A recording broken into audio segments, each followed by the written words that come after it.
चैत्र नवरात्र की आप सभी दर्शकों को ढेर सारी शुभकामनाएं।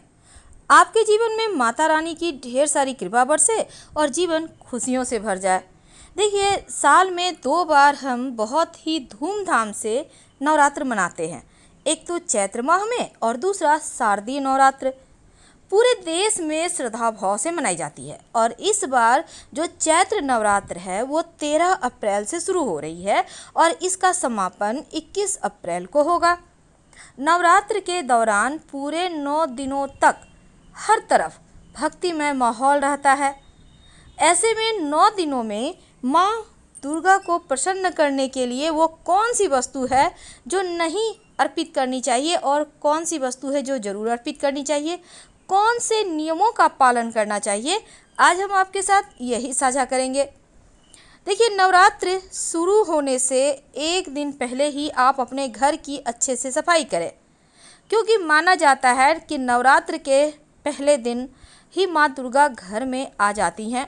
और एक बात और है, चैत्र नवरात्र का पहला दिन नए वर्ष की शुरुआत भी होती है, तो इस दिन आप आनंद के साथ, हर्षोल्लास के साथ इस दिन को व्यतीत करें तो पूरा साल आपका अच्छा रहेगा।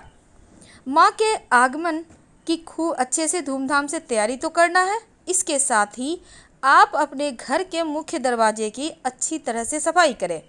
खासकर 9 दिनों तक नियमित रूप से घर के मुख्य दरवाजे पर झाड़ू लगाने के पहले पानी डालकर धो दें, क्योंकि लोग इसमें सिद्धियों को प्राप्त करने के लिए टोने टोटके भी करते हैं। अब आम के पत्तों का बंधनवार अपने मुख्य दरवाजे पर लगा दें। आप चाहें तो फूलों के साथ सजाकर भी लगा सकते हैं। पहले वाला हटा के साइड कर दें और इस बंधनवार को आपको 15 दिन तक लगे रहने देना है। इसके साथ ही स्वस्तिक या फिर ओम का सुमंगल प्रतीक चिन्ह बनाइए घर के मुख्य दरवाजे के चौखट में ऊपर की तरफ। हल्दी से या रोली से भी बना सकते हैं। आप चाहें तो सिंदूर में घी या सरसों का तेल मिक्स करके भी बना सकते हैं। बाहर की तरफ से बनाना है, क्योंकि ये चिन्ह जो शुक्र है उसको अच्छा करता है, जीवन में सकारात्मक ऊर्जाओं को लाता है, हर तरह की नेगेटिव एनर्जी को दूर रखता है। जब आप घर में कलश स्थापना करेंगे तब चौकी के लकड़ी के पाटे पर पहले लाल कपड़ा बिछाएं, क्योंकि माँ की प्रतिमा या तस्वीर हमेशा ही आसन देकर रखना चाहिए। वैसे आप चंदन या चांदी की चौकी वगैरह आपके घर में है तो अच्छी बात है, नहीं तो जो है उसी पर बिछाएं। अब लाल रंग को सौभाग्य का प्रतीक माना जाता है। उत्तर पूर्व दिशा में कलश स्थापित करना है। कलश स्थापना में दिशा का ध्यान रखना बहुत ज़रूरी होता है, क्योंकि नवरात्र का कलश हमेशा उत्तर पूर्व दिशा में स्थापित करना चाहिए। सबसे पहले तो आप बाली डालें, उसमें जौ आपको डालना है। कलश रखिए, कलश में जल भरिए, उसमें एक सुपारी जरूर डालिए, इसको डालना नहीं भूलना है। इसके साथ एक सिक्का डालिए। अब इसमें जल भर दीजिए। आप वैसे जो कलश है, सोना, चांदी, पीतल, मिट्टी, कोई भी कलश आप इस्तेमाल कर सकते हैं। फिर पंच पल्लव डालें, चाहे वो आम का हो या फिर अशोक के पत्तों का हो। 5 पत्ते होना चाहिए, ये बहुत ज़रूरी है और ये पत्ते शुभ गिनतियों में होनी चाहिए। आप चाहें तो 9, 11, 21 की संख्या में भी रख सकते हैं।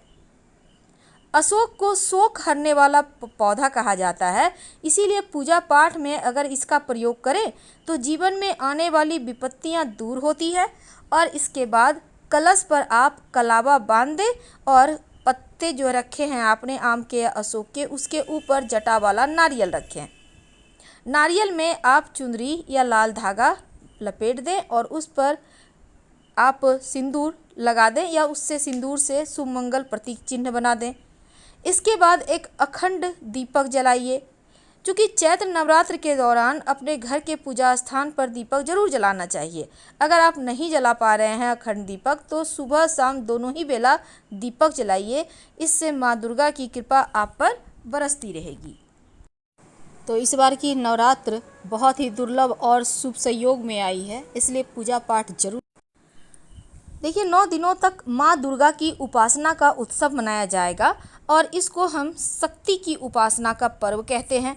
और चूंकि ये मंगलवार के दिन से शुरू हो रहा है, तो ऐसे में इस बार जो माँ दुर्गा है ना, उनका आगमन घोड़े पर होगा, जबकि देवी का प्रस्थान कंधे पर होगा। वैसे नवरात्रि के बहुत सारे नियम होते हैं। अगर आप माँ दुर्गा की पूजा करते हैं तो आप इन नियमों का पालन जरूर करें। सबसे पहले तो आप मंदिर जाएं या ना जाएं, घर में ही पूजा कर सकते हैं। और घर में जब आप माता रानी की पूजा करें तो साफ सफाई का घर में विशेष ध्यान रखें। सात्विक भोजन कीजिए, घर में कलह कलेश बिल्कुल भी मत कीजिए, और साथ ही बड़ों का सम्मान करें। ऊंची आवाज़ में शोर वगैरह करना ये सभी बंद कर दीजिए। इसके साथ लहसुन प्याज वगैरह का सेवन ना करें। माँ को अपने हाथों से बना हुआ प्रसाद अर्पित करें, हलवा वगैरह अर्पित कर सकते हैं आप। और सुबह शाम माँ के नाम की ज्योत जलाइए। घी का दिया होगा, लाल धागे की बाती होगी और 2 लौंग जरूर डालिएगा। गरीबों की भोजन की व्यवस्था कर सकते हैं। तामसिक भोजन आप बिल्कुल भी ना करें। और इन दिनों के दौरान ना तो आपने नाखून काटे, ना बाल कटवाएं, ना दाढ़ी बनवाएं, ना ही किसी को गाली गलौज करें, ना ही मन में बुरे विचार आने दें। पूरी तरह से ब्रह्मचर्य का पालन करना आवश्यक है। इस बार नवरात्र में सर्वार्थ सिद्धि योग और अमृत सिद्धि योग भी बन रहा है, तो इसी शुभ मुहूर्त में आप घट स्थापना कीजिएगा। और घट स्थापना का शुभ मुहूर्त है मंगलवार 13 अप्रैल की सुबह 5:28 से सुबह 10:14 तक। कुल 4 घंटे 15 मिनट की अवधि है। और घट स्थापना का दूसरा शुभ मुहूर्त है सुबह 11:56 से दोपहर 12:47 तक।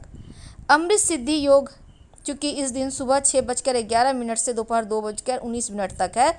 और सर्वार्थ सिद्धि योग सुबह 6:11 से दोपहर 2:19 तक है, यानी दोनों ही एक साथ चलेगा। तो आप इस समय में स्थापित कर सकते हैं। माता रानी को बेलपत्र जरूर अर्पित करें, मन्नत पूरी होती है। मान्यता है कि नवरात्र के दौरान नींबू नहीं काटना चाहिए, तो आप भी ऐसा ना करें, भूल कर भी ना करें, खासकर अगर आप व्रत रख रहे हैं तो। माता रानी को तुलसी के पत्ते नहीं अर्पित किए जाते हैं, तो आप अगर अभी तक नहीं जान रहे थे, भूल से अर्पित कर दिया है तो क्षमा मांग लें, लेकिन अब आगे से ध्यान रखिएगा। आंवला भले ही फल की गिनती में आता है, लेकिन माँ दुर्गा को आंवले का भोग नहीं लगाया जाता, इसलिए आप भी गलती से भी ऐसा काम मत कीजिएगा और आंवले का भोग मत लगाइएगा।